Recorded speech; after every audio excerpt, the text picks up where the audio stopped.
right, hello everyone. Welcome back to Samantha Joy's, that's me, weekly check-in video for The Artist's Way by Julia Cameron. This past week was week number 8, recovering a sense of strength. I decided I kind of like shooting in my bedroom. It's more personal that way. Y'all can get a sense of who I am a little bit. You're welcome. I'm cool, as you can see. Yeah. So here we are. Let's talk a bit about some of the things that stood out to me from this chapter about recovering a sense of strength. So I highlighted on this first page here, in order to move through loss and beyond it, we must acknowledge it and share it. Right? So immediately what comes to mind is, the saying how, the first step to solving a problem is admitting that you have one, right? So if you have some creative blocks, maybe unknown to you, but you're going to get deeper and deeper blocked if you don't acknowledge things that hurt you as they hurt you. If you keep things inside, eventually things are going to explode and things are going to get ugly. So don't do that, is what she is saying. Acknowledge something is up and address it. The unmourned disappointment becomes the barrier that separates us from future dreams, right? True criticism liberates the artist it is aimed at. The criticism that damages an artist is the criticism, well-intentioned or ill, that contains no saving kernel of truth, yet has a certain damning plausibility or an unassailable blanket judgment that cannot be rationally refuted. So she goes on talking about criticism for a hot minute and how there's a difference between, you did this, that was well, but if you did more of this, it would be even better, versus that sucked. That's not helpful at all. That's just hurtful and damaging. It's not criticism, it's just being mean. Why you gotta be so mean? Don't do that. Apparently Albert Einstein once said that imagination is more important than knowledge. I like that. Artists and intellectuals are not the same animal. Be mindful of growth for the sake of growth. When criticism isn't proper criticism, it can be shameful to the person receiving it. Often, audacity and not authentic talent confers fame on an artist. And in order to recover our sense of hope and the courage to create, we must acknowledge and mourn the scars that are blocking us. So that's just a recall from what she said earlier on in the chapter, which is don't keep things hidden inside, share. Sharing is caring. Sharing is caring about yourself, rather, in this scenario, right? Because to care about yourself, you gotta take care of yourself, and by sharing with other people what's burdening you, it feels like less of a burden. That's why talk therapy is a thing, am I right? You know I am. So, yeah. Man can learn nothing except by going from the known to the unknown. Claude Bernard. Wise person. Just as player who ignores a sore muscle may tear it further, an artist who buries his pain over losses will ultimately cripple himself into silence. Give yourself the dignity of admitting your artistic wounds. That is the first step in healing them. Okay? So a lot of the times, since I was in school, I remember people always comparing artists to athletes. Why? Because people in the world understand athletes for some reason. They understand what it feels like to want to go to the gym and work out and be a certain way and keep up with a certain appearance or physique or feeling, right? And the one day they skip the gym, all hell breaks loose, right? So if you compare an athlete or someone going to the gym to an actor or an artist who doesn't regularly practice their art, what happens? Use it or lose it. So, I don't know, just another sports comparison or metaphor, because the world cares more about sports than arts. That's a whole other soapbox I'm going to step down from for now. Art is the act of structuring time. It's all in the framing, right? So gain disguised as loss. How can this loss serve me? Where does it point my work? When hit by loss, ask the right question. What's next? Instead of, Why me?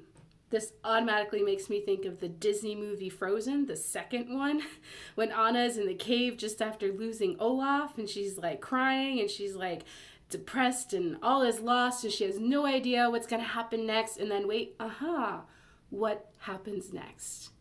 You can't be thinking, I'm doomed, what's the point, let's just give up. You have to ask yourself, what happens next?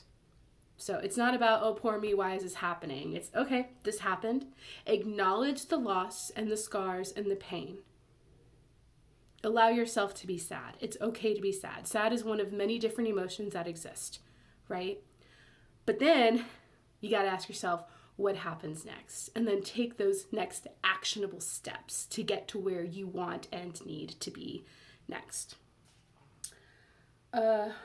Harder to hit a moving target whenever one avenue for you, the creativity is blocked, you find another. Rather than allow yourself to be blocked, be on the lookout for the other door. So don't sit still too much, wallowing in self-pity and pain. The key is momentum, right? Like, pain happens, accept it, acknowledge it, deal with it, do something with it, move forward. What happens next, right? Like a lot of people that write music, not too many happy songs that are really popular. People relate to the pain and the agony and the sorrow and the heartbreak because that's what they're experiencing in their own lives. So I don't know where I was going with that. I guess in order to be famous, you have to be heartbroken and sad all the time. I don't know. It's a thing. You know what I'm talking about. Yeah, okay. The key here is action. Pain that is not used profitably and quickly solidifies into a leaden heart, which makes any action difficult. So yeah, just take the pain and right away do something with it. Keep the momentum going. I think it kind of makes me think of how, like, when lockdown days first started at the beginning of this global pandemic, a lot of people were going home. And I refused to go home because I had a feeling that if I did, I might get caught up in being too comfortable and safe with the familiar and not want to have to come back. So I did my best to stay in Chicago and not have to go back home with my parents and ride this pandemic out because no one knew how long it was going to last. No one knew what was happening. But I was like, no, right? So yeah, I don't know. That may or may not be a helpful example. Sometimes I say things, I don't know if they make sense. I highlighted this paragraph here where she says, creativity occurs in the moment, and in the moment we are timeless. We discover that we engage in a creative recovery. I felt like a kid, we may say, after a satisfying artist to date. Kids are not self-conscious, and once we are actually in the flow of our creativity, neither are we.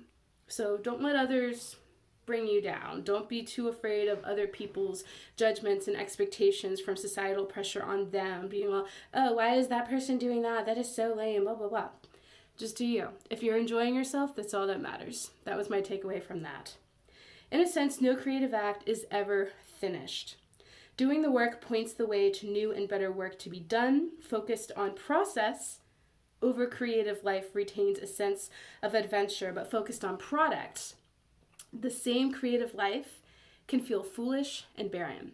So it's just a friendly reminder, I think, to acknowledge that throughout your entire life, it is a constant journey of figuring out who you are and what you like or don't like, and loving yourself and learning to love other people and acceptance and forgiveness. Like, it's a process. You're never completely done accepting yourself or other people. You're never fully done loving. You're never fully done learning. You are forever and always doing it until the day you finally die. Okay? So remember that everything is a process. There's no need to hurt yourself too much in wallowing in wanting to be perfect on something and having something complete before sharing it. Just share it. Just do it. Do the thing. Be you. Keep going.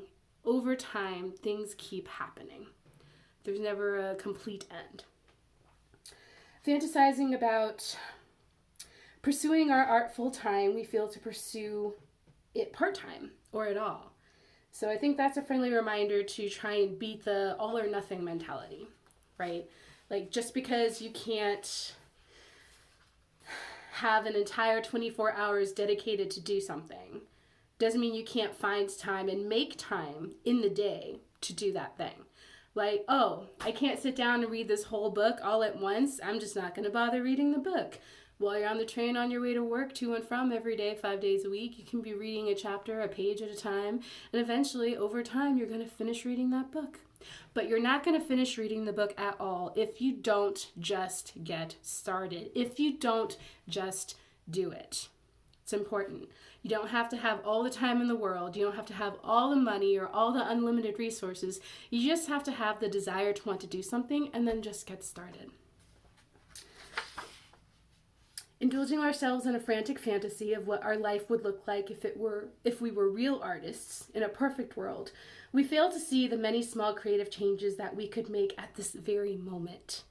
Creativity requires activity. It's all about little things over time adding up, right? We do not often need to make large changes. Large changes occur in tiny increments, just like reading a book example that I just explained, right? So it's really important. And that is week 8, recovering a sense of strength. Remember that you are enough, whatever that means to you. Remember that creating, whatever it is you're creating, matters. Share it. Do it. Be proud of it. Because it's you and your contribution to this world. Thank you. Okay? A little bit at a time. Ask yourself, what happens next? I think those are the main takeaways from chapter 8 here. Remember, positive affirmations are a thing. In the morning, if you want to tell yourself something to make you feel a little bit better, that works.